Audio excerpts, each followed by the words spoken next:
O Brasil no mundo. Quero saber se vocês gostaram do discurso. Em Nova York, Lula e Biden se reúnem e lançam frente internacional pelos direitos dos trabalhadores. Que todo ser humano, homem ou mulher, preto ou branco, tem direito ao trabalho decente. E o encontro do presidente com Zelensky. Exclusivo, o desastre da Braskem em Alagoas. 50 mil desabrigados e o silêncio da mídia. Veja na série de reportagens de Heloísa Vilela. Essa água, ela destruiu o cimento. Destruiu tudo.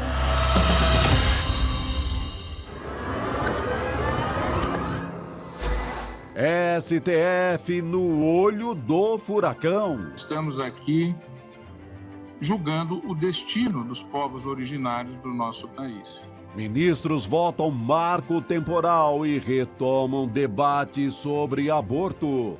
O ICL Notícias, segunda edição, está no ar.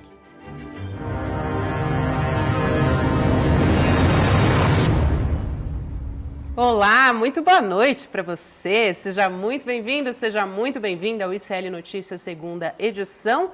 Já estamos no ar para falar de muitos assuntos aqui acontecendo agora, neste momento, reunião de Lula e também com Volodymyr Zelensky. Também teve mais cedo reunião de Lula e Biden, que tiveram ali diversas discussões envolvendo o sindicato, emprego nos Estados Unidos e no Brasil. A gente vai falar sobre tudo isso ao longo do nosso programa. Hoje é quarta-feira, 20 de setembro de 2023. Seja muito bem-vindo, você que nos acompanha. Chico Sá e Chico Pinheiro. Estamos ao vivo. Suaves na nave, nessa nave do ICL que navega em liberdade pelo céu da informação. Meu xará, que bom a gente estar junto outra vez. Que coisa boa, com liberdade. Mercadoria rara. Rara. No mundo do jornalismo. Exatamente, seja muito bem-vindo você, boa noite, que nos acompanha nos canais do Instituto Conhecimento Liberta, também Eduardo Moreira no YouTube, e para você que nos assiste agora de Rio Bonito de Lumiar, Botucatu, Santos, Jacumã, Paraíba, Piracicaba, Recife, Indaiatuba, Canela, Vitória. A gente tem cidade de aniversário hoje? Tem Pará de Minas, ali pertinho de Belzonte, 90 quilômetros de Belzonte, grande Belzonte. Pará de Minas. Eu quero deixar aqui um grande abraço para os 164 anos de Pará de Minas, para todos os... Quem nasce em Pará de Minas é o quê? Rapaz. Paraminense. Paraminense, isso Boa, aí. garoto. Porque é Pará de Paraminense. Minas para ficar diferente do estado do Pará, né? Ah, é verdade, faz sentido. Pará, que na língua indígena, não sei se no Tupi-Guarani ou outra língua indígena, quer dizer Rio Caudaloso, Rio Grande, né? Ele está ali, Pará de Minas, perto do Rio São Francisco, que nasce na Serra da Canastra. Excelente. Maravilha. Não tanto, mas perto. Então, um beijo para todo mundo que nos acompanha de lá e de todos os lugares do nosso Brasilzão. Claro, eu já peço para você deixar o seu like aqui para a nossa audiência, também ativar o sininho para não perder nunca o começo das nossas transmissões. Agora, Chico, se tu quiseres fazer o editorial de abertura. Vamos fazer esse editorial de Caso tu abertura. quiseres, Chico. Se tu quiseres.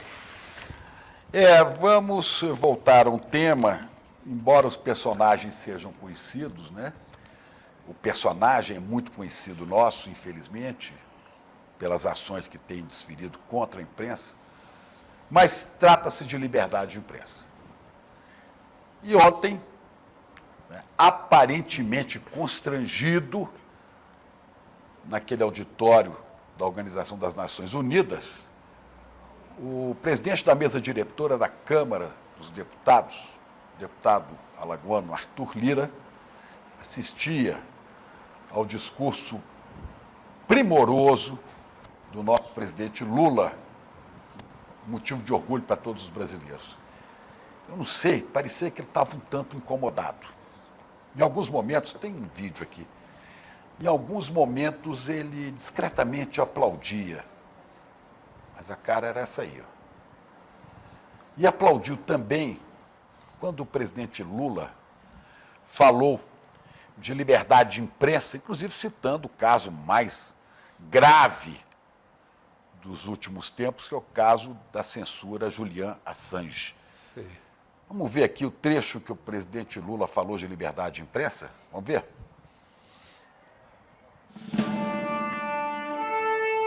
É fundamental preservar a liberdade de imprensa. Um jornalista como Julian Assange não pode ser punido por informar a sociedade de maneira transparente e legítima. Nossa luta é contra a desinformação e os crimes cibernéticos. Aplicativos e plataformas não devem abolir as leis trabalhistas pelas quais tanto lutamos. Bom, o presidente falava de liberdade de imprensa e não estamos aqui nos comparando na Julian Assange, nem na gravidade do assunto que ele tratou. Mas o presidente da mesa diretora da Câmara, Arthur Lira, que assistia e, como eu dizia, aparentemente constrangido, aplaudia, havia acabado de censurar uma reportagem do portal de jornalismo independente, Agência Pública, né? Ele recorreu à 6ª Turma Civil do Tribunal de Justiça do Distrito Federal e o desembargador Alfeu Gonzaga Machado censurou a Agência Pública, a pedido de Arthur Lira. Mandou tirar uma matéria que estava na Agência Pública, que versava sobre violência doméstica. A alegação dos advogados de Lira, ou da advogada, porque uma das advogadas dele é a dona Margarete Coelho, que queria ser presidente da Caixa, né? Justiça do Distrito Federal manda censurar a reportagem, está na Folha de São Paulo hoje, após pedido de Lira. Tira do ar texto da Agência Pública com relato de violência sexual. O parlamentar não comenta. A alegação da defesa de Lira era que o STF, o Supremo Tribunal Federal, né, já havia absolvido Lira do suposto crime de lesão corporal e de violência sexual. O que não procede. O STF não chega a julgar isso. A ex-mulher faz pela primeira vez essa acusação. Então não teria como o STF, o Supremo, julgar uma denúncia que não havia sido feita. Ele se refere a outras denúncias. A outras denúncias da ex-mulher.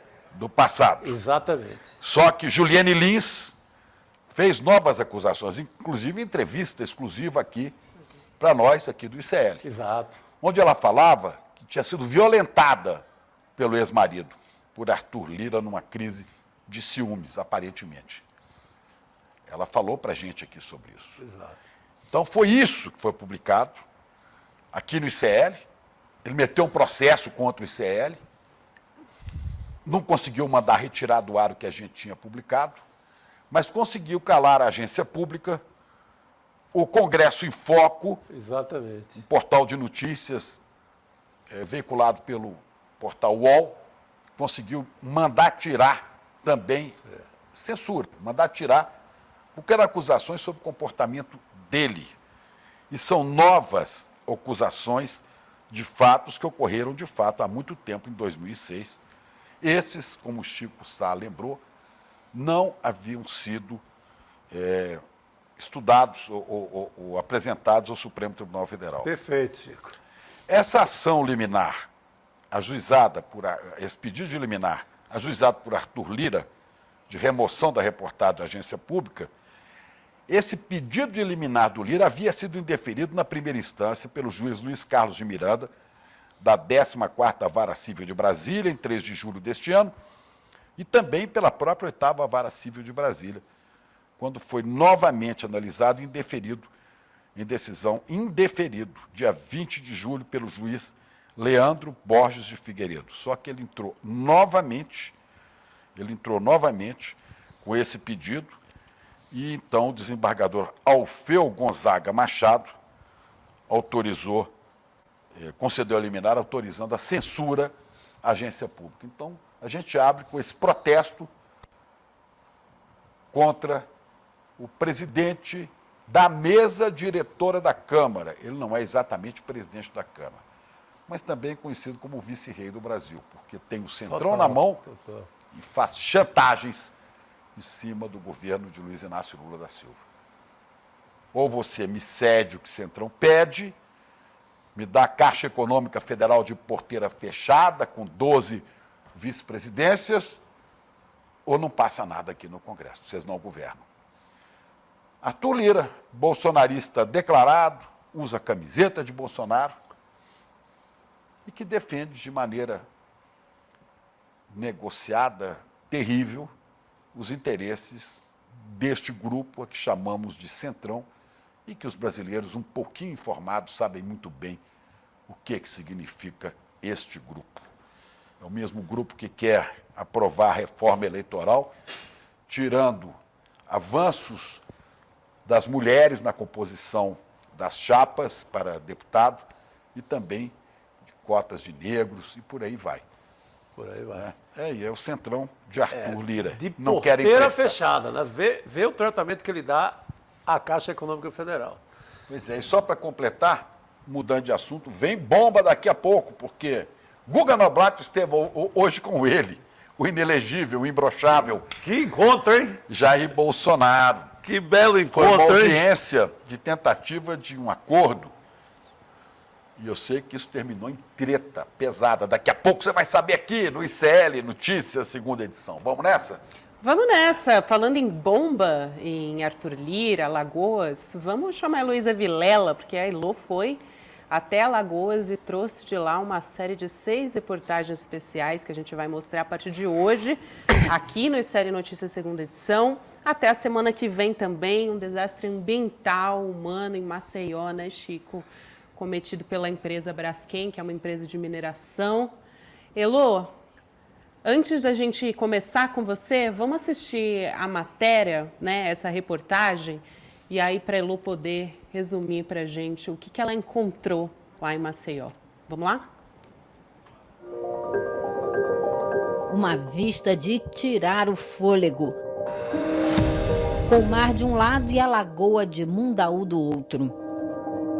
Quando chegava assim, 4h30, 5 horas, eu ficava aqui, ver o pôr do sol, até ele sumir.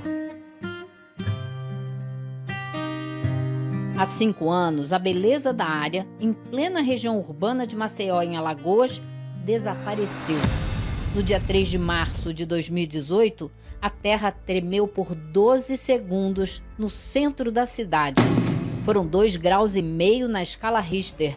Depois disso, a vida não seria mais a mesma por aqui. É um caso absolutamente único no mundo.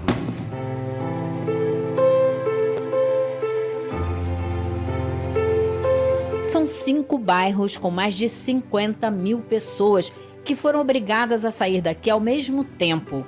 O motivo? A mineração. Os impactos da mineração em área urbana, quando geralmente atingem, são em pequenos povoados, núcleos urbanos menores, mas não atingindo uma área metropolitana como essa aqui, que é no caso de Maceió. O centro de Maceió, área mais antiga da cidade, está assentado sobre minas de salgema, uma espécie de pedra de sal que fica sob o solo. Com o salgema, dá para fazer cloro, soda cáustica, ácido clorídrico e até bicarbonato de sódio. Além disso, ele entra na fabricação de remédios, em indústrias como a de papel, celulose e vidro, e até em produtos de higiene, como sabão, detergente e pasta de dente. Ou seja, é uma pedrinha valiosa. Em Alagoas, uma única empresa detém o direito de extrair salgema do solo: a Braskem.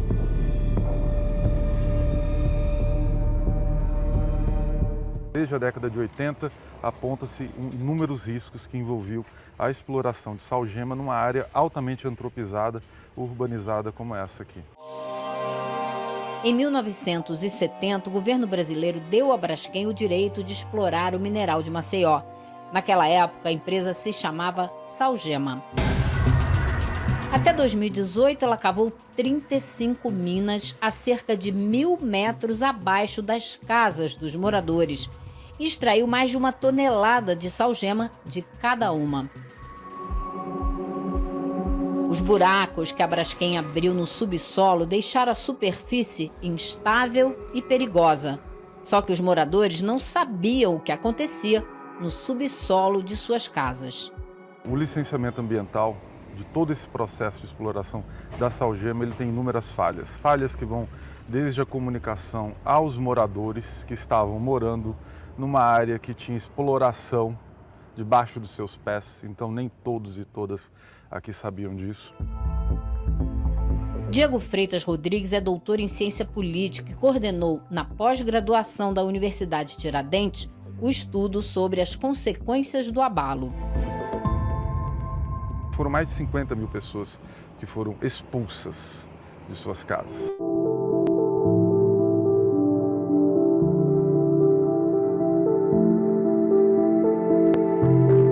A análise dos mais de 50 especialistas da Companhia de Pesquisa de Recursos Minerais do Ministério das Minas e Energia não deixa dúvidas. A mineração da Braskem provocou o terremoto. As minas estão desmoronando e fazendo o solo em cima ceder. Moradores foram forçados a sair da região e, na hora de brigar pela indenização, entram em jogo os impostos. O último acordo fechado com a prefeitura chegou a 1 bilhão e 700 milhões de reais em indenizações. Esse valor, ele é um valor alto? Depende da referência. E vai ser destinado a quê? A grande pergunta é, vai ser destinado a quê e quem controla esse valor? Quem vai controlar? É a prefeitura? E aí eu não tenho como deixar de dizer que estamos numa prévia de ano eleitoral. 1 bilhão e 700. Tem que ter controle público sobre como esse recurso, que deveria ser uma indenização, ele vai ser destinado. A Assembleia Legislativa e o prefeito de Maceió já decidiram. Quem vai definir o destino dessa verba é a prefeitura.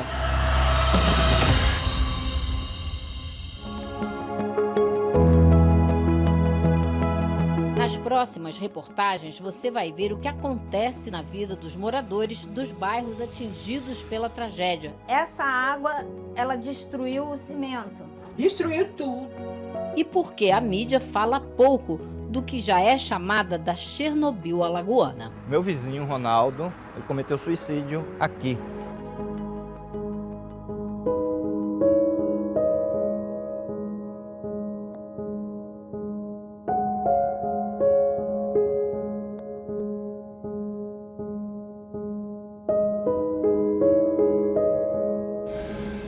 O ICL fez contato com a Braskem para esclarecer as questões levantadas nesta reportagem. Até agora, não obtivemos resposta. E agora a gente volta aqui, antes da gente falar sobre o caso Braskem, matéria exclusiva de Heloísa Vilela, que você só assiste aqui no ICL Notícias, não é à toa, todo mundo comentando no chat. Que reportagem, hein? E realmente. Mas antes, quero fazer uma observação que aqui ao longo do programa a gente vai falar sobre essa super quarta, que não é só super quarta por conta da economia, porque a gente tem daqui a pouco divulgação da taxa básica de juros. A qualquer momento essa informação vai sair, a gente vai explicar aqui ao longo do programa. Também nos Estados Unidos, a gente tem decisão a respeito disso. Neste momento, o presidente Lula reunido com Volodymyr Zelensky nos Estados Unidos, reunião que já dura 1 hora e que deve repercutir bastante depois daquela torta de climão ontem na ONU, enquanto o Lula estava fazendo o discurso dele. Zelensky não aplaudiu nenhuma vez, até chegou a tirar o fone de ouvido ali da tradução simultânea num dado momento. E também, claro, Lula e Biden, que lançaram uma frente internacional pelos direitos dos trabalhadores, encontro com o presidente americano. Agora a gente volta para cá, né, Lô, para falar sobre essa reportagem. Muitos chamam de Chernobyl alagoana, aquele mega acidente na usina nuclear da Rússia nos anos 80.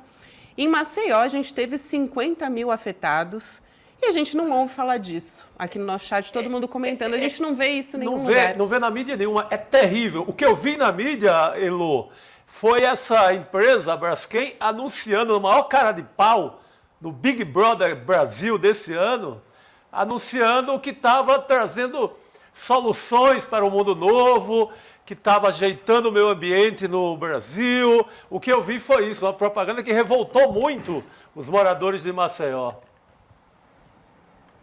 falar Elô, a gente muito não está te ouvindo. dessa- Agora sim. Agora estamos te A ouvindo, gente vai Elô. falar muito dessa situação da mídia com a Braskem em uma das matérias que a gente vai apresentar aqui, mas é exatamente isso, Chico. Houve uma revolta enorme em Maceió por causa justamente dessa tentativa da Braskem de comprar a imagem de uma empresa sustentável, verde, bacana, apesar do desastre que ela provocou, que ao contrário de Chernobyl, não foi um desastre de um dia, um acidente que aconteceu, não, foi um desastre que estava no planejamento, porque já se sabia que isso podia acontecer. E foram anos de trabalho ali sem tomar nenhuma providência. Então, é justamente isso que precisa ser discutido e que aparentemente vai ser discutido numa CPI no Senado que está para ser instalada. E eu estou em contato com a Braskem hoje, durante a tarde, falei com a assessoria de imprensa da Braskem várias vezes, eles me prometeram que vão me enviar respostas às nossas perguntas, mas hoje não conseguiram enviar ainda, e durante os outros dias em que a gente exibir as matérias, a gente vai dar as respostas da Braskem aqui. Agora, é importante dizer, a gente tem nesse momento vários moradores acampados na frente da sede da empresa lá, na frente da empresa lá em Maceió, exigindo reparação, exigindo indenização, exigindo que se faça tudo que a empresa nunca fez e que a Justiça de Maceió disse que é ilegal essa manifestação. Não é a primeira nem a segunda vez que isso acontece com os moradores da cidade, que tentam se manifestar e tem na Justiça não tem a proteção que deveriam ter, porque a Justiça se alinha com a empresa, por incrível que pareça. Então, a gente ainda vai mostrar muito mais do que está acontecendo com os moradores dessa cidade, do centro de Maceió, capital alagoana. Elô, você está falando da Braskem, o Brasil devia ter isso pode gerar até uma CPI, mas eu sugeriria, se eu pudesse, que a gente fizesse uma CPI de mineradoras. Porque assim como a Braskem discretamente apareceu aí em Maceió e provoca esta tragédia, e você falou de Chernobyl brasileira, por contaminação, eu quero falar de uma outra também, a Kinross. Vocês já viram falar aqui em Ross? A Kinross é uma empresa que atua na cidade de Paracatu, em Minas Gerais. Agora... Ela explora ouro, é das maiores produtoras de ouro. A população de Paracatu está exposta, a população, a uma contaminação de água, de subsolo por arsênio, 200 vezes maior do que a tolerável. Há vários casos de câncer sendo estudados, de gente que é levado de lá para a cidade de São Paulo, acho que Ribeirão Preto, para tratar câncer. As serras de Minas Gerais estão sendo destruídas por várias mineradoras. Sim. Quer dizer, esse efeito nefasto de mineradoras que querem arrancar tudo que tem no nosso subsolo precisava ser olhado com mais cuidado. Assim como o caso... Não, vamos lembrar das barragens, né, da Vale também. A né? Vale... Então, assim, assunto não falta, Samarco. Chico. Acho que tem que ter umas 3 CPIs aí para cobrir isso tudo. Você vai ter que viajar muito. Com certeza, com certeza. E você Mas eu falou acho que de é preciso... comprar a imprensa, assim como a Braskem tenta comprar a opinião pública, a mesma coisa a Vale faz, aqui em Ross faz, patrocinam eventos culturais, para poder sair da mira das pessoas mais críticas, que são as pessoas que lidam com a área cultural. Né? Então, aqui em Ross patrocina Festival de Literatura, a Vale faz propagandas, gasta fortuna nas televisões brasileiras, patrocinando também para quê? Para sair da mira. Mas não pode. Você está tocando no assunto certo, Elô, certíssimo. Muito importante. Parabéns, Elô. Um assunto que se mescla ali com a disputa eleitoral também, né, com os interesses políticos, muito complicado. E o que mais me chama a atenção também, como que o Ministério Público e a Justiça deveriam proteger essa população e não protegem. Eles se sentem totalmente desassistidos pelo poder público, pelo judiciário, por todo mundo.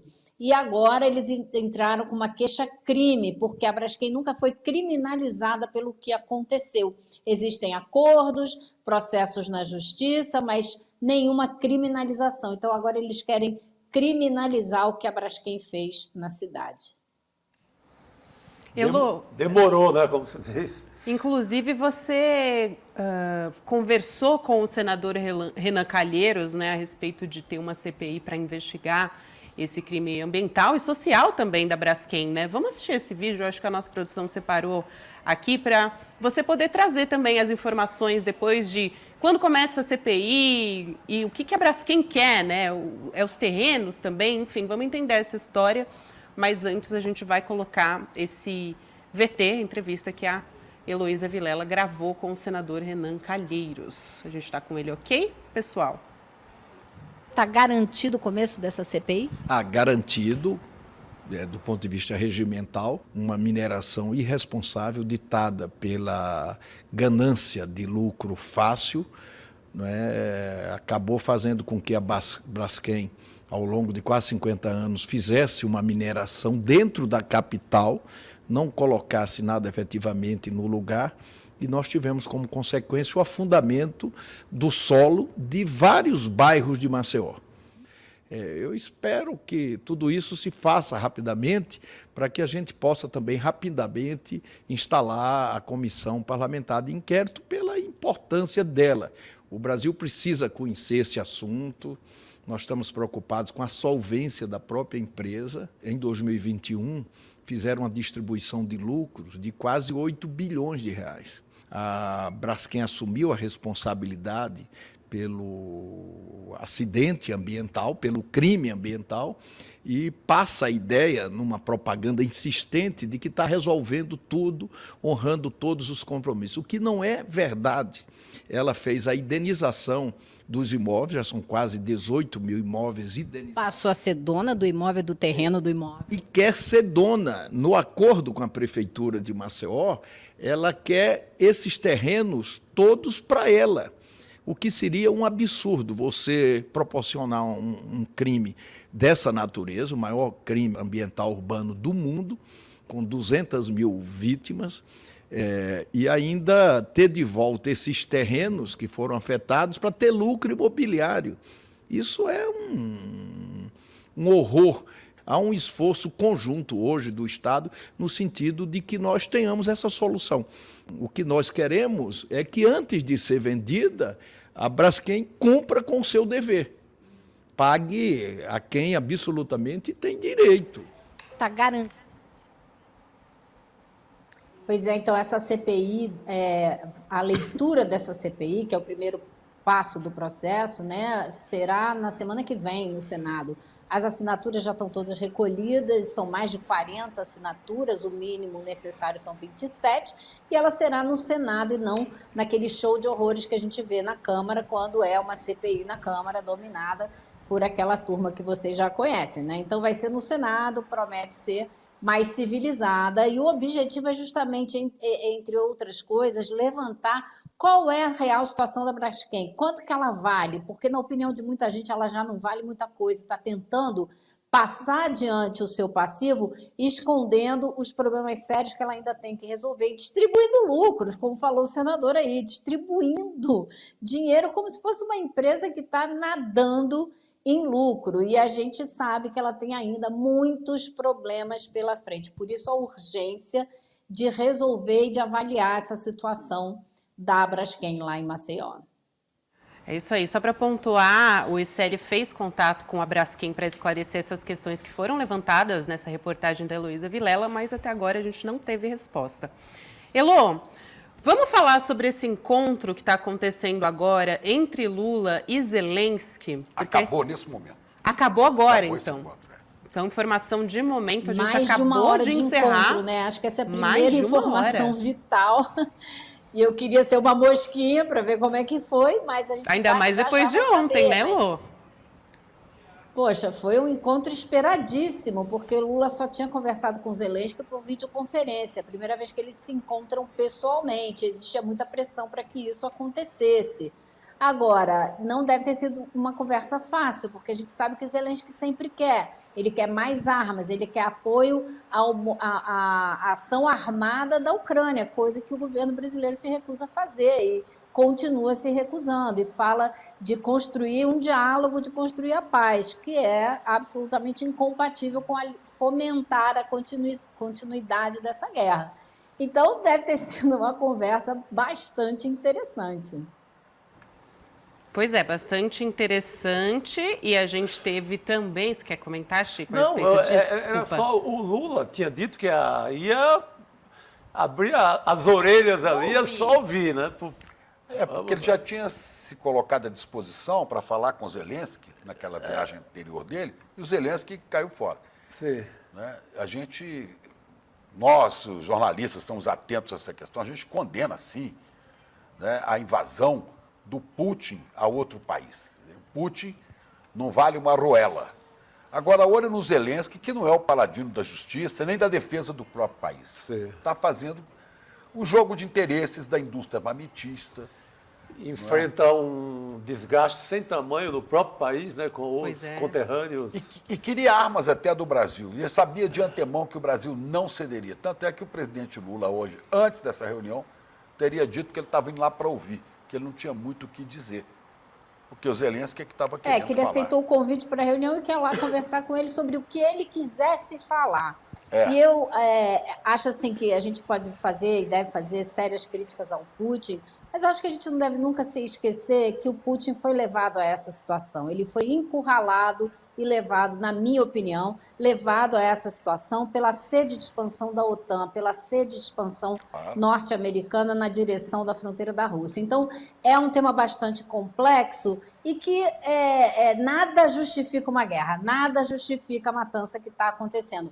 Mas existem motivos para que essa guerra tenha começado? Existem. E aí a gente abre um leque mais complexo. Eu acho que existe uma compreensão na diplomacia brasileira a esse respeito. Eu conversei muito sobre a guerra da Ucrânia com o ministro Celso Amorim, embaixador Celso Amorim, quando ele ainda não estava no governo, quando a gente ainda estava sob a égide do ex-presidente Jair Bolsonaro. E eu acho que ele tem essa compreensão também. Ele condena a guerra veementemente, condena a invasão, mas analisa os motivos que levaram a essa guerra. E aí eu não sei como é essa conversa, né? Porque a gente sabe que ele tem uma presença e uma ascendência muito forte na política externa brasileira. Então, não sei como foi essa conversa. Ele estava lá presente com o presidente Lula e com o ministro das Relações Exteriores, e acho que vai sair muita coisa disso aí, porque uma hora de conversa não é oi, como vai e até amanhã, né?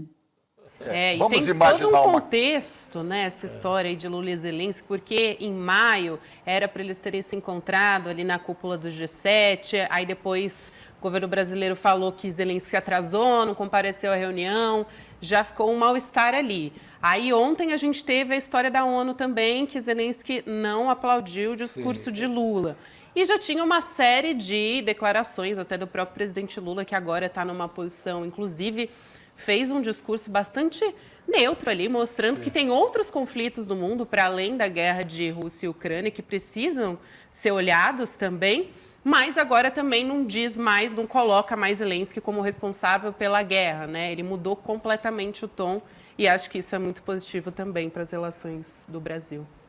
A Elô tocou num assunto muito importante ali, né? Que não vou dizer que justifique, mas a gente compreende a situação de aperto que ia caindo em cima da Rússia quando as linhas da OTAN vão avançando. Ora, vamos só lembrar isso, havia, lá no final do século passado, né, nos anos 90, um acordo que as linhas militares da OTAN seriam retiradas, assim como o Pacto de Varsóvia, que eram a fronteira militar dos países do leste, os países comunistas, também com a queda do muro, com o fim da União Soviética, acabaria. De fato, o Pacto de Varsóvia acabou.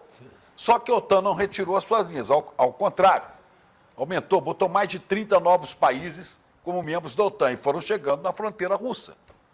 Imagine se existisse o Pacto de Varsóvia e se aderisse, estou falando uma hipótese, vamos supor que o México aderisse ao Pacto de Varsóvia e na fronteira ali no Rio Grande, na fronteira com os Estados Unidos, instalasse bases. Meu Deus do céu. Os Estados Unidos teriam invadido o México no dia seguinte.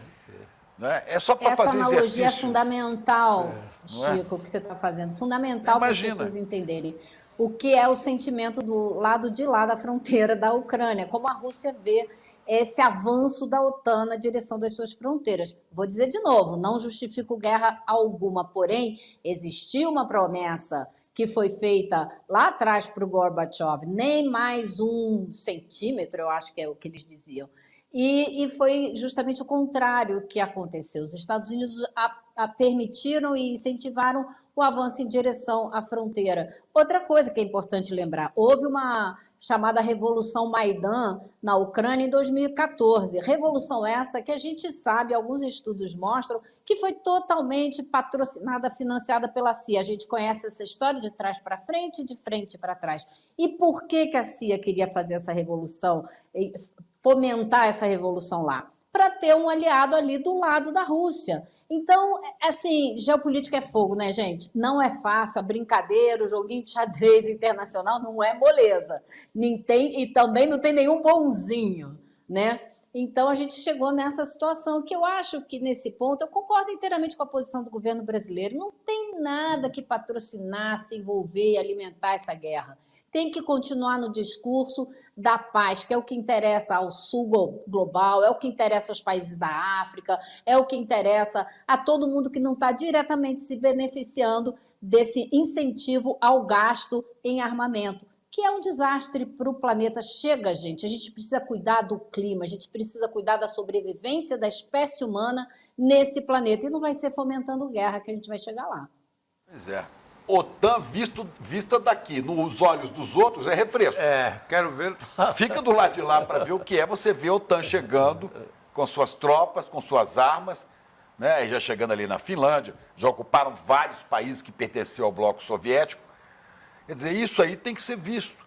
Quando o presidente Lula fala numa nova ONU, num novo Conselho de Segurança, em reformar coisas, é exatamente para que você tenha uma visão mais justa do que é o planeta, que são as relações globais.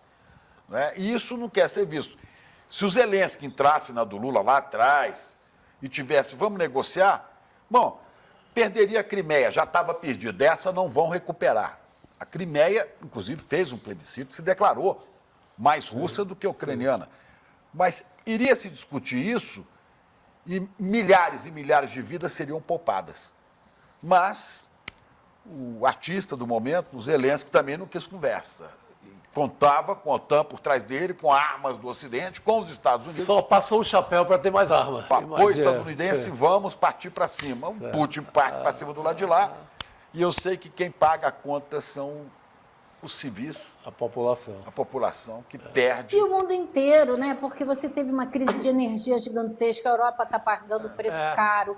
A África, por causa de alimentos, grãos, né, que eles exportam, então eles compram da Ucrânia e da Rússia, está pagando um preço caríssimo também. Houve um problema no mundo inteiro, consequência dessa guerra. Então, assim, não dá mais para esse tipo de confronto ser a solução de diferenças entre países. Não tem condição disso acontecer mais no planeta Terra. Pois é, e o Zelensky ontem, no seu pronunciamento lá na ONU, né, chegou a reclamar que dava fraco o apoio de países do Ocidente. Ele queria mais. E do Brasil ele queria armas. Quando ele sabe que não ia ter, e o Lula acho que imaginou, ele vai pedir a arma, nós não vamos dar mesmo, aí o Lula falou, não, eu vou lá ouvir. Não sei, essa reunião durou mais de 1 hora, né? Mais de 1 hora, 1h10 minutos, então, bastante longa. E né? com a habilidade que o Lula tem desde o seu tempo de sindicato de negociar, pode ser que a gente veja avanços por aí. A gente ainda não tem informação sobre o tom que foi a reunião, mas é fato que foi uma reunião bastante longa e a gente espera que tenha, que não seja infrutífera, né? Quem sabe o menino Zelensky cresça, duvido, amadureça. Duvido, mas... Pois é. Vamos apostar. Duvido também. Ele vai continuar na piada sem graça de comediante que se tornou presidente, né? Realmente, acho que não vai mudar. Eu gostaria muito de ver uma mesa de negociação, mesmo que fosse aquelas mesas longas de Moscou, mas que ficasse aí o Putin, lá o Zelensky e o companheiro aqui no meio. Agora fala você, vamos ver como é que nós vamos chegar no acordo. O companheiro hoje teve uma reunião muito interessante com o Biden, né, gente? Porque Luísa. Eu estava olhando a conversa toda e os dois falaram mais de uma vez além do tempo regulamentar que estava estabelecido. O Biden até no final fala, o meu staff já deve estar ali arrancando os cabelos, porque a conversa continuava. O Biden falou, o Lula falou, aí o Biden falou, não, deixa eu falar mais uma coisa, apesar de não estar no script, ou sei lá como foi que ele se referiu. Aí o Lula complementou. E eu achei interessantíssimo, claro, é como a gente falou a respeito do discurso da ONU. Uma coisa é discurso, a outra é fato, realidade. Porém, a gente nunca viu os presidentes do Brasil e dos Estados Unidos se sentarem para conversar com uma pauta especificamente a respeito dos direitos e das necessidades dos trabalhadores. Isso é inédito. Isso por si só é inédito. E eu acho que é importante a gente entender de onde vem isso, né? Por que os dois estão falando disso? O que eles têm em comum? E foi proposta do Biden. O Lula destacou isso 2 vezes. Biden, desde que foi eleito, ele fala disso. Por quê? Os Estados Unidos tomaram um susto muito grande com o avanço do fascismo, a ascensão de Donald Trump. E foi algo muito parecido que a gente viu no Brasil. E os dois presidentes têm em comum a certeza de que as condições econômicas, né, às quais estão submetidos os trabalhadores, tanto lá quanto cá, é que levaram a isso. É o desespero, a desesperança, é em cima disso que o fascismo cresceu, tanto nos Estados Unidos como no Brasil, na minha versão, assim, na minha visão, assim, de modo, a grosso modo, falando desse assunto. Eu resumiria dessa maneira. Elô, eles lançaram essa Frente Internacional pelos Direitos Trabalhistas e a gente tem um trecho desse encontro e da fala do presidente Lula. Vamos assistir também? Vamos ver. Nossa produção está colocando aqui como foi o encontro de Lula e Biden. Entre Brasil e Estados Unidos. Portanto, esse encontro aqui, para mim, é um encontro mais do que uma bilateral. É um renascer de um novo tempo na relação Estados Unidos e Brasil. Uma relação de iguais, uma relação soberana, mas uma relação de interesses comuns em benefício do povo trabalhador, do seu país e do meu país. Presidente, nós sempre estamos tentando convencer as pessoas ricas que quanto menos pobre existir na humanidade, melhor ainda será possível. Ou seja, a pobreza e a desigualdade não interessa a ninguém.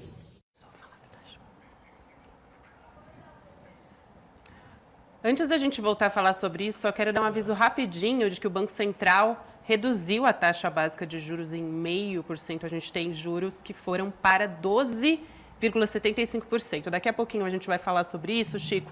Mas vamos falar sobre esse tom, né, da conversa de Lula e Biden. Eu vou contar uma coisa aqui que eu não tinha revelado.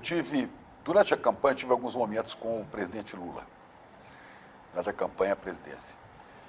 E ele falando sobre o trabalho, né, e lembrando das conquistas dos trabalhadores, desde que ele assumiu a liderança sindical no país. Sim. Conquistas muitas que foram derrubadas, né, depois do golpe de 2016, no governo Temer, com a reforma trabalhista. Exatamente. Parece até que o objetivo era esse. Era esse, era tomada aqui, né? Então, o Lula falava mais ou menos isso, né? Olha aí, o que o neoliberalismo criou agora? Criou isso, a precarização completa. O cara trabalha no aplicativo de motorista, seja Uber, seja 99, sei lá o que, essas coisas que tem aí, que a gente usa, inclusive. Sim. Né? A Uber toma, às vezes, mais de 30% do cara. Não existe nenhum negócio no mundo que renda 30%. O cara negocia, ele cuida de um aplicativo. Ele leva um balcãozinho lá. O sujeito trabalha 12 horas dirigindo o seu carro, aí o Lula falava, ele leva 4 horas no bolso. Depois de 4 horas de trabalho, é que o sujeito começa a faturar para si. Agora, se ele tiver um acidente, ele não tem seguro, ele não tem plano de saúde, ele ficar sem o carro... Não. Mas é o cara que já não tem o outro trabalho, porque aí a informatização de tudo tirou muitas pessoas do trabalho. Eu cansei de pegar Uber dirigido por advogado, por engenheiro da Petrobras, no Rio de Janeiro. Né? E o presidente Lula falava também. E esses pobres que andam aí nessas bicicletas e motos da iFood, o pobre vai pedalando, vai sentindo o cheiro de uma comida que ele não vai poder comer.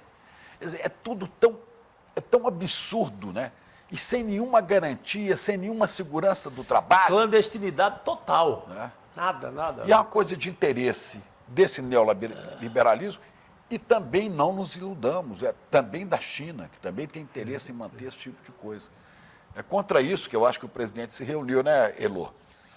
Com Biden. Então, existe uma coisa que converge entre os dois muito, né? O Biden, desde que começou o governo dele, ele condena o que nos Estados Unidos ficou conhecido como trickle-down economics. O que é isso? Foi estabelecido no governo Reagan e Margaret Thatcher na Inglaterra, e justamente é o neoliberalismo ali no toco. A ideia é o quê? Você deixa o pessoal lá de cima ficar bem rico, porque aquilo vai transbordar, eventualmente vai melhorar a vida de todo mundo. E está provado que não deu certo. E ele disse com todas as letras, isso não funcionou, isso não deu certo, essa realidade não existe. Então é contra isso que ele vem se batendo também. Agora, achei interessante os dois presidentes falarem de direitos trabalhistas, porque isso é uma coisa que a gente não ouve nos Estados Unidos. Não existe. A lei trabalhista lá talvez seja meia página. E aqui a gente destruiu as nossas leis trabalhistas no governo passado. Então, é interessante pensar como que eles vão lidar com isso, como que eles vão atacar esse problema. Eles vão promover a sindicalização, vão promover a mudança nas leis trabalhistas. É de se pensar, porque o Biden disse, o país só melhora. Ele falou, a Secretaria do Tesouro americano fez um estudo que deixa muito claro que quando os sindicatos estão envolvidos nas discussões, a qualidade de vida, o nível de vida da população melhora e a economia melhora.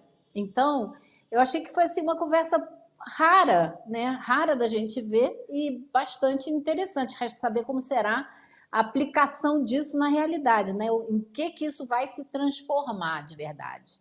Exato, e como vai ser a reação do Brasil. Eu estou me preparando aqui para ver, já a partir de agora, o empresariado liberal brasileiro vai chamar o Biden de comunista. Lula ele já chama, mas vai chamar o Biden de comunista. Imagina. Fala de sindicato. Camarada Lula. Biden, né? O camarada Biden estava junto com Lula e com a CUT. E falando de sindicato. Comunista. Então, amanhã só quero ver o editorial do Estadão. Vai ser chamando de comunista para cima, né?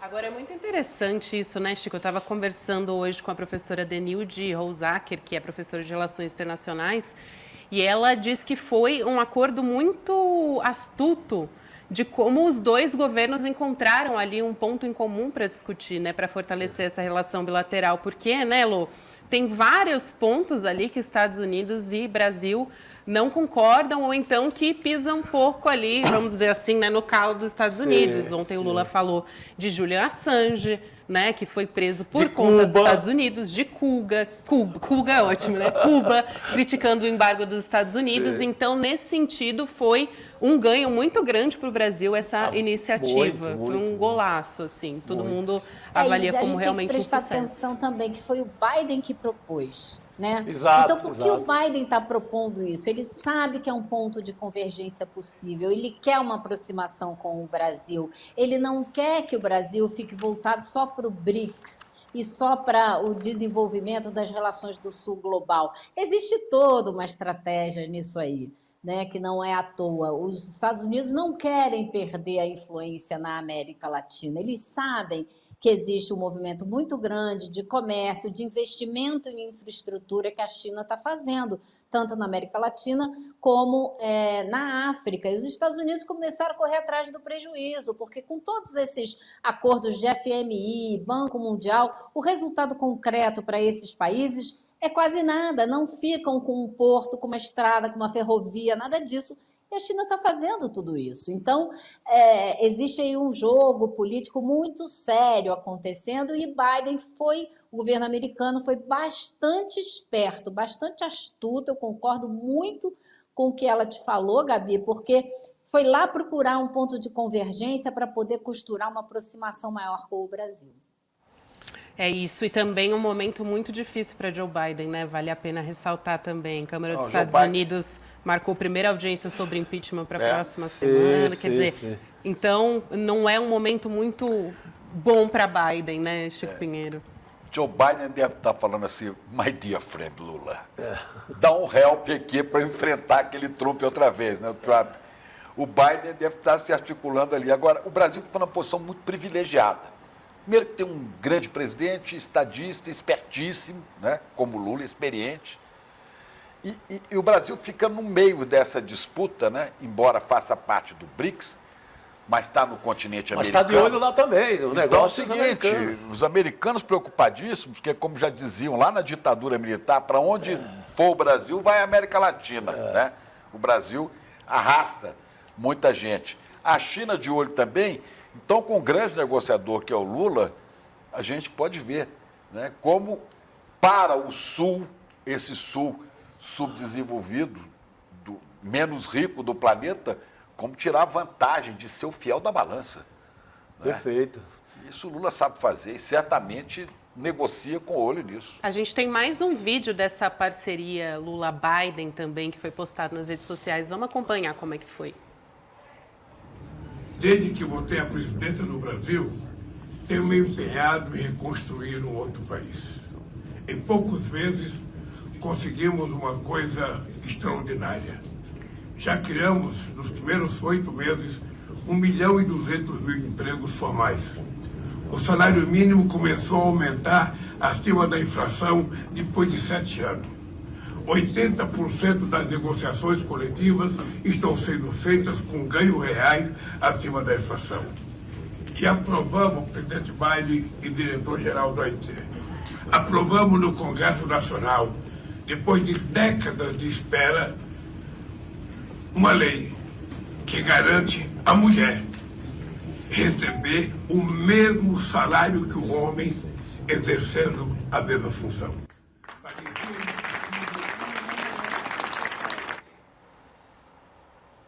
Ele falou para o Biden também da reforma tributária. Ele falou que conseguimos passar na Câmara, em menos de 8 meses de governo, uma reforma tributária. O Biden, naquela hora que eles estavam sentados um ao lado do outro, né? O Biden até começou a aplaudir. Engraçado. Exato. Que foi o mesmo discurso dos encontros com empresários americanos agora, do Haddad, do Lira, do Pacheco. O papo era todo esse. Né? Mas o Lula é tão genial, né, que o Obama teve que, em determinado momento, dizer he's the guy. Ele é o homem, ele é o cara, né? Ele é o cara. Agora, um democrata. Agora, um dos caras que mais sintonizava com Lula era o Bush, o George Bush. Bush conversava com Lula, o Lula conversava com maior facilidade com ele. O Lula sabe transitar nisso. O Lula tolera o Lira e consegue aprovar a reforma tributária. Tá bom, custa aí uns ministérios. O Lula fazia o sindicalismo de resultados. O Lula fazia o sindicalismo de resultado, inclusive com ele, né? Com todos os presidentes. E estava dando de novo. Apesar de eu achar que às vezes fica muito caro. Só podemos aliviar o preço disso. Caro demais. Só tem caro financeiramente, caro politicamente. Porque é um dinheiro que vai irrigar os rincões dessa gente, que vai transformar o Congresso em algo ainda pior na próxima eleição. Um perigo seríssimo. Elô, mas o presidente Lula não tem como mais fazer. O que ele precisa é de respaldo das mentes progressistas deste país. Esses deputados do Centrão, esse Arthur Lira, ele só tem medo de uma coisa, é de povo na rua. Então, quando as entidades sociais, os movimentos sociais se organizarem e tomara que ocupem as ruas antes da eleição de prefeito no ano que vem, esses caras começam a sentir a água bater no bumbum deles. E eles se viram, entendeu? Claro, era para. Mas eles estão correndo soltos. Esse caso da Caixa, Chico, você tocou num ponto seríssimo. Tem que ter reação. O caso da Caixa, né, Elô, que é o que se apresenta agora como mais imoral, que é abrir as porteiras para o Centrão entrar e pegar a grana. Você foi brilhante nisso. É o curral, é porteira fechada, é o curral. Esse caso é como evitar isso? Eu acho que aí só uma baita reação popular. Inclusive de fechar a porteira. Aqui, então, não tem outra forma. Tem que pressionar na rua. Tem que pressionar. Isso aliado com algo que o governo está tentando fazer. Primeiro que está adiando essa decisão, está enrolando aí, né? Porque daqui a pouco não tem mais motivo para dar nada para o Lira, porque já resolveu tudo que tinha que resolver na agenda política desse ano. A outra coisa é que ele estabeleceu um critério técnico e tem que ser uma pessoa de carreira. Então, o Centrão está com uma dificuldade enorme de arrumar. Por quê? Você vai colocar alguém ali que é de carreira para a pessoa passar a boiada do Centrão, com os colegas todos vigiando, vai ser mais difícil. Então, isso também é uma estratégia que está sendo adotada pelo governo para ver se consegue segurar um pouco as pontas e não permitir que a Caixa vire somente o banco do Lira, para ele fazer o que bem entender. Gente, acabou de sair uma informação, só voltando aqui a discussão novamente para o encontro de Lula com Volodymyr Zelensky, de mais de 1 hora.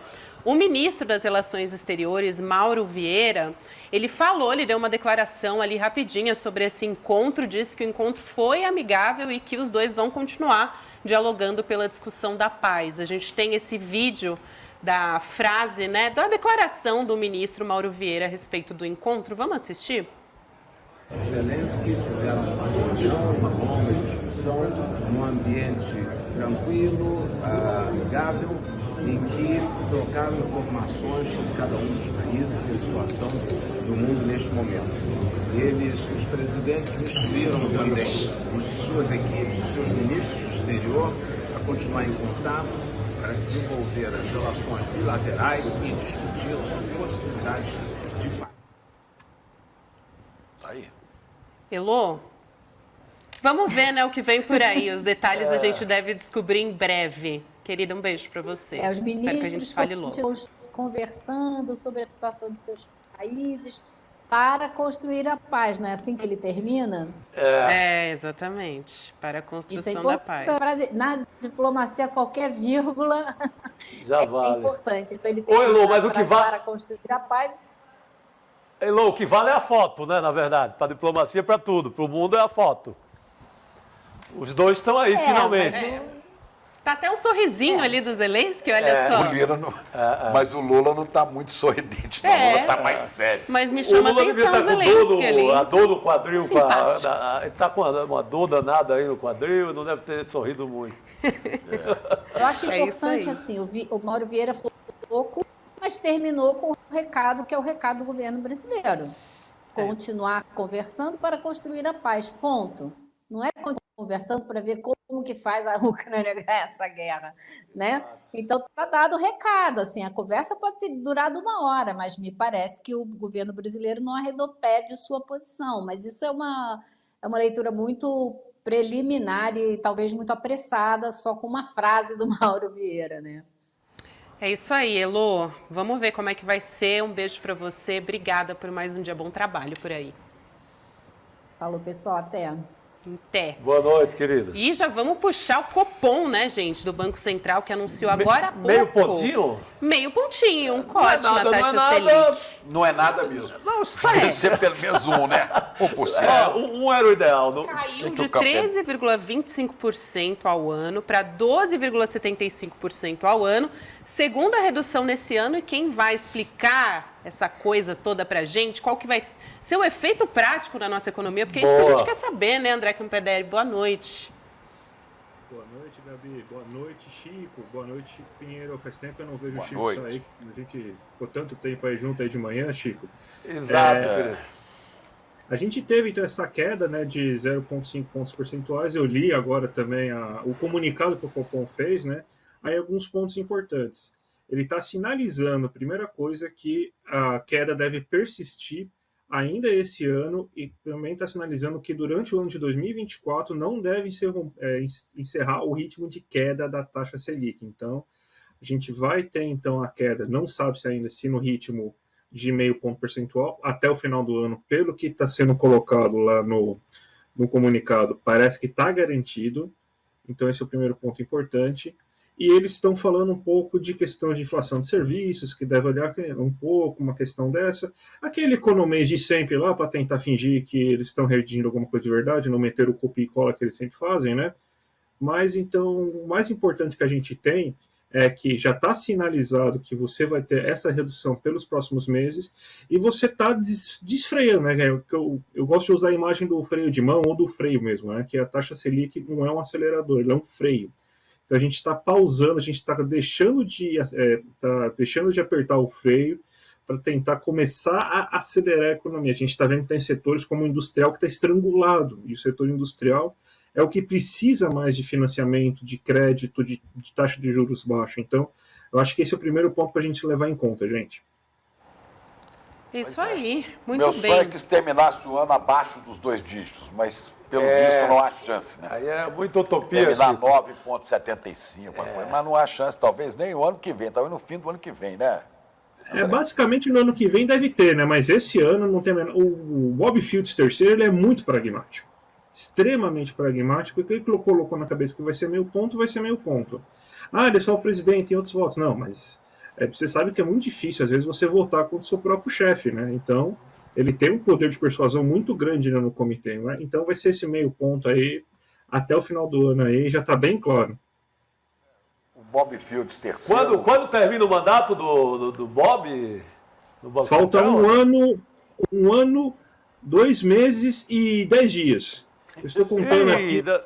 Eu já estou contando os dias, velho. Exatamente, tem que acabar logo aí, porque além de ser um parente de uma pessoa muito indigna, né, que falou da Unicamp, né, não gosto de repetir as frases dele, né, ele é o agente que parece que atuou pelo menos 6 primeiros meses contra, né, a economia brasileira por pura vaidade e birra, né?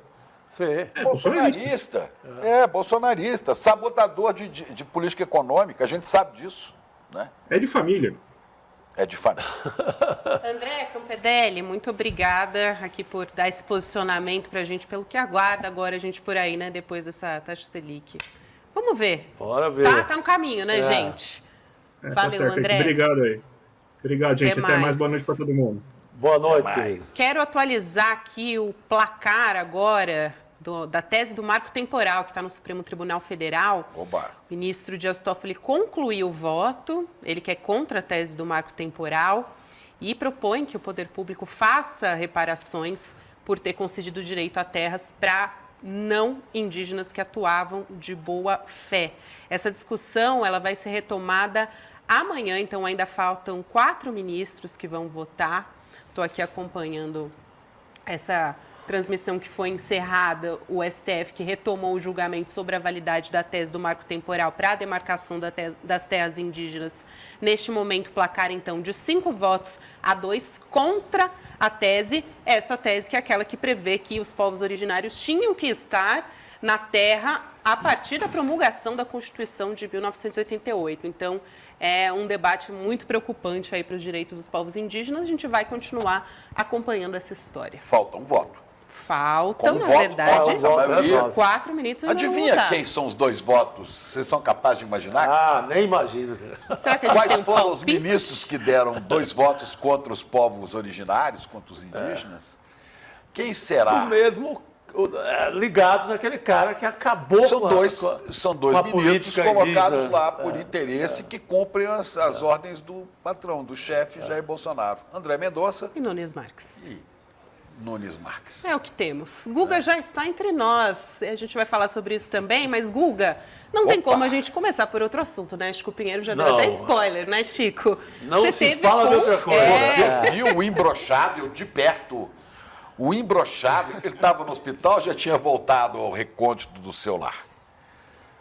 Pois é, encontrei há pouco o Imbrochável, ele, Jair Bolsonaro, aonde? Numa entrevista? Não, numa audiência de conciliação, afinal de contas, mais um que está me processando, Jair Bolsonaro. E aí ele estava, assim, supostamente numa certa pressa, porque teria que ir em seguida ao médico, ele teria que fazer uma consulta médica. A gente se encontrou hoje às 16 horas, ele atrasou uns 5 minutinhos, mas compareceu à audiência, cada um na sua casa, e ele com 2 advogados, dizendo que estava com pressa para ir ao médico. Foi uma situação um pouco, enfim, constrangedora, digamos assim, porque era uma situação chata, e claro que não entramos em acordo, não deu certo. Foi pelo computador, você não teve o risco de contaminação, nada pessoal, né? Ser contaminado por nada, né? Ótimo. Olha... Agora, como é que foi esse encontro? O que foi dito? Qual foi a proposta? Então, na hora que começou a audiência, o juiz me perguntou, né, qual que seria a proposta. E aí eu perguntei para a defesa do Bolsonaro. Eu falei, olha, são eles que estão me processando, sou eu que tenho que entender se tiver alguma proposta, eles é que precisam fazer. Aí o advogado disse, olha, a gente mandou um e-mail, ele não respondeu, eles de fato me mandaram um e-mail pedindo para eu apagar 2 posts e eu não teria respondido. E aí foi a hora que eu disse, de fato vocês me mandaram um e-mail com 2 tweets, mas o processo, vocês arrolaram outros 5 tweets. Eles me mandaram um e-mail, vendo se eu ia apagar, eu não apaguei. Aí depois eles me processaram por outros tweets, que não são esses 2 que eles me mandaram por e-mail, porque era tão frágil o que eles me mandaram por e-mail, que eu acho que eles desistiram, e aí eles saíram caçando e-mails antigos, tweets. Eram tão fracos os tweets que eles apresentaram neste e-mail para mim, que eu acho que eles deixaram de lado e depois saíram pescando tweets antigos meus. E eles selecionaram 5 tweets. O problema é que 2 ou 3 já passaram do prazo de validade para ele poder me processar. Mesmo assim, ele colocou no processo. Então, nesse momento, eu falei, vem cá, mas vocês estão me processando pelos tweets do e-mail? Não, vocês estão me processando por outros tweets. E aí foi a hora que o advogado de defesa falou, de fato estamos te processando por outros tweets, afinal de contas, você vive falando do Bolsonaro, inclusive tem coisa nova agora que a gente pode apresentar, ou seja, ele passou a me ameaçar a entrar com outros processos. Foi assim que eu me senti na hora. E aí eu falei, para mim, isso aqui não é uma proposta de conciliação. Para mim, isso aqui, o que ele está fazendo é tentar me intimidar. O que ele está tentando fazer é dizer que vai me processar sempre que eu falar do Bolsonaro. Foi assim que eu me senti na hora. Eu disse isso. Depois que eu disse isso, aí virou uma treta. E aí eles insistiram, aí eles falaram que não ia mais ter como conciliar, não tinha como, eu não queria, eu não estava, enfim, indo nessa direção. Aí nesse momento eu falei, vem cá, vocês querem uma proposta minha? O que eu posso propor é o seguinte, eu faço uma entrevista com Jair Bolsonaro, eu entrevisto o Bolsonaro e ele pode rebater todos esses pontos na entrevista. Aí essa hora a advogada do Bolsonaro, enfim, reclamou também, disse que eu estava querendo me aproveitar para ainda conseguir uma entrevista. Eu disse, a proposta não é minha, vocês falaram para eu fazer a proposta que eu quisesse, a minha proposta é essa. Eu falo com o Bolsonaro, ele tem o direito de rebater, de se defender, ele dá uma entrevista para mim. Falei isso ainda para o Bolsonaro. Bolsonaro, vamos fazer como nos velhos tempos? Porque eu, sem dúvida nenhuma, sou um dos jornalistas que mais te entrevistou até hoje, antes de você virar presidente. Então vamos lá, vamos numa conversa cara a cara, e você vai lá e eu indago as coisas que tem que indagar e você responde o que quiser responder. Ele não topou, não Mas teve ele falava? conciliação. Ele Falei falava? com ele falou que eu ataco a honra dele, você ataca a minha honra. Falei, não, o que eu faço é tudo o que eu tenho feito é em acordo com a liberdade de imprensa, a liberdade de expressão, é baseado em fatos. E aí eu propus uma entrevista, ele não quis, não teve acordo, e na hora que a gente estava se despedindo, eu ainda desejei que ficasse tudo jóia com ele, claro. Que Tudo jóia? Tudo jóia é vocês sacanagem. todos. Desejei, ele estava indo pro médico, desejei o bem. Ô, Guga, ele fala tanto de liberdade de expressão, pô, que Mas tudo jóia? Pois é, isso que é curioso, né, Chico Sá? Não, tudo jóia, como é que ele reagiu? Ô, Guga, Aí, e na hora você que eu disse escreveu tudo jóia, sobre isso, né? Tudo jóia, peraí. Aproveitando. Tudo jóia.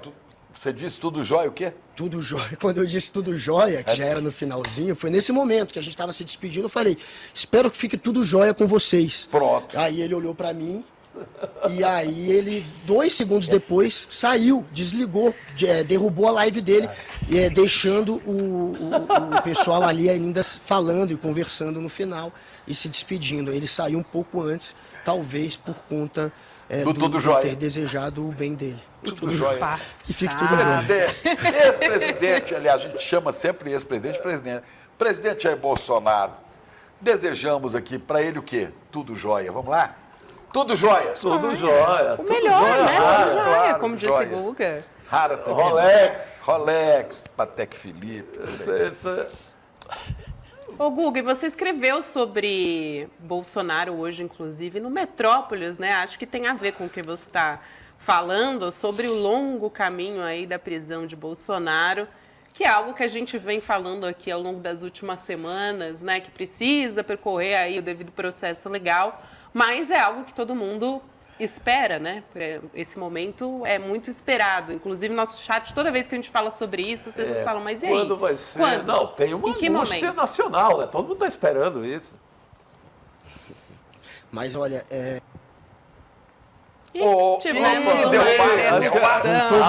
Voltei. Olha só, hein, Achei que as forças ocultas tinham te derrubado. Vamos nessa. Foi Tudo quase jóia. isso. Mas olha, vai demorar. Não deve ser em breve a prisão do Bolsonaro, pelo menos se a delação do Mauro Cid de fato for aquela que foi por hora vazada para a imprensa. Pelo que saiu por enquanto da delação do Mauro Cid, ela pode até em parte ajudar a postergar a prisão de Jair Bolsonaro. E aí, neste texto, eu ouvi a opinião do Bruno Salles, o grande Bruno Salles, do Prerrogativas, que de vez em quando até aparece aqui no ICL. Eu conversei com o Cacai, o Antônio Carlos de Almeida, o Cacai, o grande advogado de Brasília, o mais famoso de Brasília, provavelmente. Eu conversei com o Lênio Streck também, que participa muito aqui do ICL, e com o Marco Aurélio, que é do Prerrogativas e que está cotado para virar ministro da Justiça, no lugar do Flávio Dino, e todos, fora o Lênio Streck, todos os outros três foram nessa direção de, olha, não tem nada neste momento que indique que Bolsonaro pode ser preso, ele está ajudando, ele não está obstruindo, ele não está coagindo testemunhas, e a delação do Mauro Cid, da maneira como foi contada ali, ele até isenta o Bolsonaro em alguns pontos. Ele diz que a gente fez a venda, mas a gente achou que a venda era imoral, não era ilegal, que podia vender. Aí o Bruno Salles até entra na questão jurídica da possibilidade ou não da venda, que antes tinha um entendimento que poderia se vender um item personalíssimo, e esses itens até valiosíssimos, dependendo do momento, poderia ser visto como personalíssimo. Hoje não pode, mas por ter essa discussão jurídica, ele acha que o advogado César Bittencourt está explorando muito bem, o Bruno Salles, no caso, acha que ele está explorando muito bem isso, e que ele está conseguindo encontrar uma saída para, quem sabe, evitar a condenação tanto do Mauro Cid quanto do Bolsonaro. E o Mauro Cid, que assume a questão da vacina, diz que fez isso para ter um salvo-conduto para a família. Ele também não coloca na conta ainda dos generais, como se aguardava, a culpa pelo golpe nem na do Bolsonaro, pelo menos com o que vazou até agora. Ele diz que recebia um monte de pedido de golpe de um monte de gente maluca por telefone, mas que não passou para Braga Neto, Luiz Eduardo Ramos ou General Heleno. Então, se é isto que de fato ele está entregando, se é por aí o caminho, talvez o Bolsonaro evite por muito tempo, até transitar em julgado essa prisão. Para ele ser preso, ele tem que, obviamente, ou reiterar em crimes, ou coagir testemunhas, obstruir a justiça de algum jeito, e isso, por hora, não há indícios. E a delação do Mauro Cid não parece, para esses que eu ouvir, ser uma bomba, parece ser, no máximo, uma meia bomba. Ô Guga, peraí, mas tem uma coisa. Não é a delação de Mauro Cid que pode incriminar o Bolsonaro. Há várias investigações da Polícia Federal. Há investigação nos celulares daquele advogado, o Vacef. Do celular do Anderson Torres, que a gente viu. Do Silvinei. Há a questão da Covid. Né? Há a questão do golpe, que já mostraram que vão condenar. Vai chegar no mandante. Se essa rapaziada anônima aí pegou 17 anos... O mandante vai pegar o dobro, agora vai chegar... Na conta do Lênio seria ali uns 22, 23. Tenha paciência, porque isso vai levar tempo, porque vamos seguir o devido processo legal, como dizem os juristas. Estamos na democracia. Mas vai chegar. Vai chegar. Pode aguardar que é só. E outra, Guga, não vamos esquecer. Próximo mês muda o homem lá da Procuradoria-Geral da República. Isso é muito importante. É importantíssimo. Porque o Bolsonaro, a saída do Bolsonaro, eu escrevo isso também, óbvio, é tentar carregar isso para a primeira instância e, com isso, tem um argumento que possa anular tudo que tenha sido colhido, né, todas as provas colhidas a partir de decisões do STF, do Xandão, no caso. Então, a PGR, a princípio, com o Aras, está a favor dessa tese, mas é claro que com um novo PGR, isso pode mudar e acabar por enterrar de vez a única maneira do Bolsonaro escapar, porque, de fato, não há muita escapatória para o Jair Bolsonaro. Vai demorar. A delação não é essa bomba toda. Agora, o Bolsonaro não vai conseguir sair, não vai conseguir tirar o inquérito do STF. Ele ainda precisa virar réu, vai demorar muito tempo até transitar em julgado. Não há, pelo que está acontecendo no momento, uma indicação de prisão preventiva, mas muito menos há uma indicação de que ele vai se livrar desses casos. Eles serão julgados pelo STF. E ali, meu amigo, é caixão para Jair Bolsonaro, por mais que demore um pouco. Vamos seguir falando. De tempo. Isso aí. Vamos falar sobre o julgamento do marco temporal também. Atualizei agora há pouquinho o placar de 5-2 no Supremo Tribunal Federal. Esse julgamento que demarca, né, que limita a demarcação das terras indígenas e que foi suspenso, vai ser retomado justamente amanhã. E a gente teve hoje o voto contra a tese do ministro Dias Toffoli. A gente tem esse vídeo também de um trecho da fala dele. Vamos dar uma olhadinha. Nós estamos aqui a julgar a pacificação de uma situação histórica. E estamos aqui a julgar não situações concretas. Nós estamos aqui julgando o destino dos povos originários do nosso país. É disso que se trata.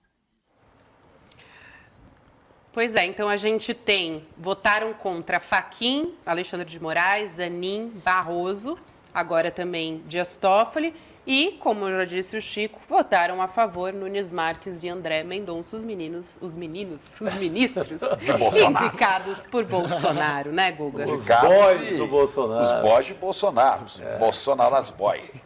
Inclusive, ô Guga, aproveitando, já passo para você poder comentar as duas coisas, porque teve hoje, na Comissão de Constituição e Justiça do Senado, o adiamento também para a semana que vem da votação do relatório do marco temporal, né? E aí tem uma questão entre STF e Senado para ver quem que vai decidir realmente sobre o marco temporal. E aí tem toda uma discussão jurídica, né? Quando um sobrepõe ao outro, é um imbróglio bastante complicado, né, Guga? Pois é, no fim das contas, quem vai decidir vai ser o STF e vai ser o Lula, porque se por acaso não há indícios de que vai ser feito de uma maneira tão rápida quanto deseja a bancada ruralista, essa questão do marco temporal ali dentro do Senado, já está sendo enrolado ali, mas mesmo que passe antes da conclusão do STF, o que não vai acontecer, teria o Lula para vetar isso. A pressão no Lula vai ser grande, o Lula vetará. Óbvio que o Lula vetará, não consigo imaginar outro cenário. Agora, dentro do Congresso Nacional, o marco temporal, essa tese, a bancada ruralista, a Frente Parlamentar Ruralista, que é quem está tocando isso lá dentro, eles tiveram de fato o apoio do Arthur Lira, eles conseguiram evitar que o assunto passasse por determinadas comissões, o que acabou acelerando todo o processo. Lá no Senado, eles não contam com o apoio do Rodrigo Pacheco nesse sentido. O Pacheco está contra a descriminalização, pelo jeito das drogas. O Pacheco tá ali junto com os conservadores no Senado em alguns temas, mas neste do marco temporal, ele não está fazendo esse jogo, ele está atrasando a apreciação do tema lá, ele quer inclusive que passe por comissões, comissão do meio ambiente, por comissão dos direitos humanos, que é para atrasar ainda mais e dar tempo do STF, enfim, terminar, e vai terminar, o STF vai terminar isso, se brincar termina agora mesmo, então a decisão vai ser do STF, e se passar no Congresso, essa história do marco temporal, ela seria tanto inconstitucional, por conta da decisão do STF, quanto seria barrada, seria vetada, no caso, pelo Lula.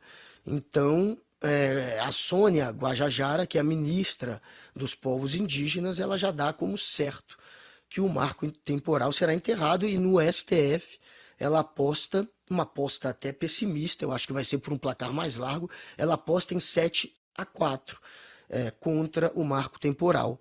Por hora está 5-2 e eu creio que vai ser ainda mais largo esse placar. Olha, deixa eu falar uma coisa aqui, só interrompendo um pouquinho, que eu estou vendo aqui postagens e quem manda aqui foi o próprio Eduardo Moreira nos manda aqui um Instagram postado pelo companheiro Biden. Eu não falei, não sei se dá pra rapaz, gente tá? botar aí o Instagram do companheiro Biden, quer ver? Tem aí, não? Acho que a gente ainda não separou, né? Tem aí, Carol? Duas bandeirinhas. Não tem, né? 2 bandeirinhas, Brasil e Estados Unidos. E eu vou traduzindo aqui, o companheiro Biden bota assim, parceiros, é o POTUS, né? Que é o Biden, POTUS, é o presidente dos Estados Unidos, Partnership for Workers' Rights, parceiros pelos direitos dos trabalhadores, né? E ele fala, hoje o presidente Lula e eu temos orgulho de anunciar a parceria pelos direitos. Olha aí. Aí. Vou levantar aqui para ler. Eu vou tentando traduzir aqui, ó, parceiros pelos direitos dos trabalhadores, e o Putin, o Biden, Putin, ó, escreve. É que hoje POTUS, o presidente né? Lula... POTUS para Putin aparecer. POTUS e Putin. Hoje o presidente Lula e eu temos orgulho de anunciar parceria pelos direitos dos trabalhadores. Ambos, o presidente Lula e eu, partilhamos a visão comum onde os trabalhadores e as suas famílias devem ser protegidas, empoderadas, elevadas na nossa política econômica. Né? É disso que se trata a nossa parceria. Então, é uma vitória do mundo dos trabalhadores, pelo menos nesse compromisso de presidentes, diante da precarização do trabalho no neoliberalismo dos dois países, né? Lembrando que os Estados Unidos tem um número grande de desempregados, moradores de rua também. O mundo inteiro está uberizado, para usar esse verbo que pega de empréstimo ali o nome do aplicativo. É o mundo todo precarizado. E é bom saber que o companheiro Biden está ao lado do companheiro Lula, né? Dizer, não, é coisa daquele comunista do Brasil, daquele sindicalista do Brasil. O comunista americano e o comunista brasileiro. Está aí uma grande nação ao lado dessa história. Ouvi o Guga sobre isso também, né? Aproveitando que ele está aqui, sobre esse encontro, 2 grandes encontros internacionais de Lula, né? Joe Biden com Lula para falar sobre desemprego, fortalecimento das regras trabalhistas, e também Lula e Zelensky, que foi bastante aguardado e que durou bastante tempo. Diziam que o cara estava fora do jogo, que não era mais player, né, Guga? Só numa tarde. Mas player tá lá, se reunindo com o principal jogador, né, dessa história, que é o Zelensky, e passando agora essa imagem de uma ponte que, enfim, está sendo construída entre esses dois governos, que até então pareciam um pouco hostis, mas que depois desse encontro, pelo que foi reportado, um encontro que serviu, entre aspas, para quebrar gelo. Isso, claro, que acaba passando essa imagem do Lula estadista, o Lula que é capaz de dialogar. E dialogar não é você simplesmente abraçar e aceitar. No diálogo tem momentos em que você bate cabeça, tem momentos em que você discorda, e foi isso que aconteceu. Mas o diálogo está aí, está estabelecido, a ponte está estabelecida, e a imagem do Lula como alguém que é capaz ainda de alguma maneira influenciar nessa questão da guerra, ela acaba sendo reforçada, já que tinha tanta gente criticando isso. Agora o Lula ganha pontos, sem dúvida nenhuma. E na história do Biden é interessante que parece que é o Biden que está precisando mais do Lula para reforçar a imagem dele lá nos sindicatos americanos, já que ele é muito ligado aos sindicatos dos Estados Unidos, é também a base do Joe Biden, como é a base do Lula aqui. O Biden tem já há anos feito um discurso e tentando, claro, a partir de políticas do governo, fortalecer os sindicatos de lá. Mas ele precisa de mais, ele tem também sido criticado, e agora ele usa o Lula de alguma maneira para passar a imagem de alguém que está fazendo, que está lutando, que está encampando os desejos dos trabalhadores e dos sindicatos. É real isso, não é fake. O Biden de fato sempre teve esse discurso, mas você vê o Biden talvez precisando se aproveitar um pouco mais do Lula neste caso do que o Lula dele, já que o Lula nunca sofreu críticas nesse campo. Ele sempre foi alguém que teve como base e que sempre defendeu os sindicatos. E o Biden, apesar de ter vindo também ter isso como base, ele tem sofrido críticas, então talvez seja o Biden se aproveitando um pouco da imagem do Lula nesse caso. É isso aí, companheiro Little Joe. Escuta aqui, companheiro Little Joe. Vamos trabalhar, vamos fazer os trabalhadores crescerem. Vai, né? Biden tá precisando, né? Que a imagem dele não tá muito companheiro legal, não. Little Joe, né? Joezinho Biden. Tem muito que aprender com o mestre Lula, apesar de ele também já ter passado dos 80, né, o Biden. Opa. Eu ia falar Lula. Lula. Guga Lula. Muito Lula no programa, muito Chico e Guga também. Um beijo para você, Guga. Até amanhã. Um beijo, Gabi, meus queridos Chicos, essa audiência maravilhosa. Até amanhã. Boa noite, querido. Vamos falar, antes de encerrar, sobre a palestra com Monja Coin. Opa, eu preciso disso. Tá estressado, Chico? Preciso me acalmar. Tá ansioso, Chico Pinheiro? Não, eu tô na minha maior paz. Olha só, pra gente assistir, ficar, né, entender como se livrar da ansiedade e do estresse, Monja Coin. A monja deve ter virado monja e virado budista, porque ela era jornalista. Ela foi, se não me engano, correspondente da Veja. Então tá explicado. Eu falei com ela logo depois que ela abandonou o jornalismo. Trabalhou na Editora Abril, na Veja, naquele mundo, pô, tem que buscar a paz depois, né? Tá explicado. Porque eu trabalhei lá, é dureza. Pois é. É isso aí, a Monja Coin vai estar junto então com o Eduardo Moreira, dia 28 de setembro, 8 horas da noite, para ensinar, né, como lidar com a ansiedade e o estresse, é o que a gente quer saber. Nossa, tudo o que precisamos. Aliás, eu só vi a Monja irritada uma vez na vida. Conheço ela há muito tempo. Com a seleção brasileira da Copa agora, 2022. Quando perdeu, nossa, ela ficou irritada. Ela ficou chateada. No mais, essa paz total que tanto precisamos. É isso, né? A gente tem muito a aprender com ela.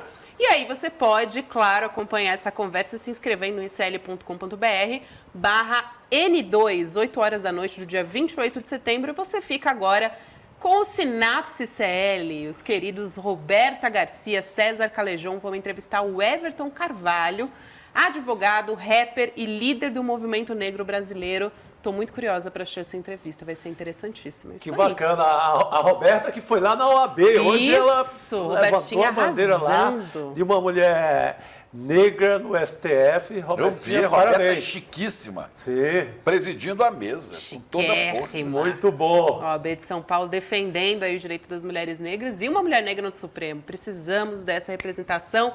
Roberta, obrigada por essa e por todas. Um beijo, bom programa para vocês. Gente, até amanhã. Bora. Tchim-tchim. Tchim-tchim. Aí, jornalismo corajoso e independente, tá lá. Monja Coin tem ajudado a desmistificar estigmas e a combater a intolerância religiosa no Brasil. As armas que Monja Coin tem, os ensinamentos budistas e o amor. No dia 28 de setembro, uma quinta-feira, às 8 horas da noite, ela vai dar uma palestra aberta e gratuita para todo mundo que faz parte da comunidade do ICL. Para você participar, é só clicar no link aqui em cima ou aqui embaixo e gratuitamente, em poucos segundos, você vai estar inscrito. Clique agora, se inscreva e vamos participar dessa aula sobre como vencer o estresse e a ansiedade. Todos precisamos desses ensinamentos. Até lá!